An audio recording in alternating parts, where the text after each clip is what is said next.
In the foggy streets of Whitechapel, women are being murdered. The police are under pressure.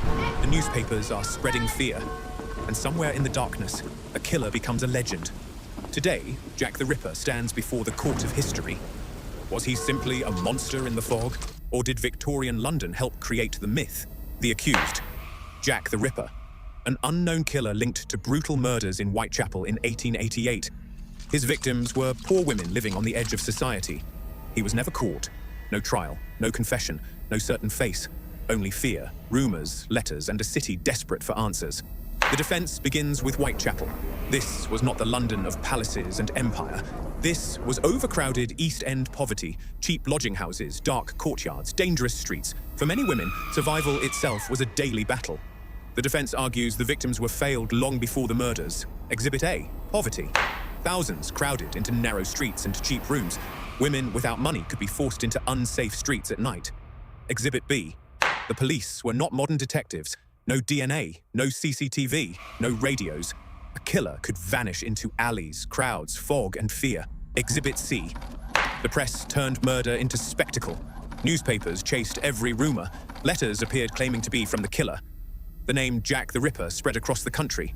Fear became news, and news became legend. The defense does not excuse the murders, but it says the world around them mattered. Now, the prosecution rises. Whatever the poverty, whatever the panic, whatever the failures of Victorian society, a killer chose his victims. A killer used the darkness. A killer turned Whitechapel into terror. Count 1, the victims. Mary Ann Nichols, Annie Chapman, Elizabeth Stride, Catherine Eddowes, Mary Jane Kelly. They were real women, real lives, not just names in a mystery. Count 2, terror. Whitechapel lived in fear. Police searched the streets. Crowds gathered after every rumor. Women feared walking alone. Every dark alley seemed dangerous. The killer did not only take lives, he spread panic through a district. Count 3, the legend. Jack the Ripper became more famous because he was never caught. The unknown face made him more terrifying. But fame is not innocence.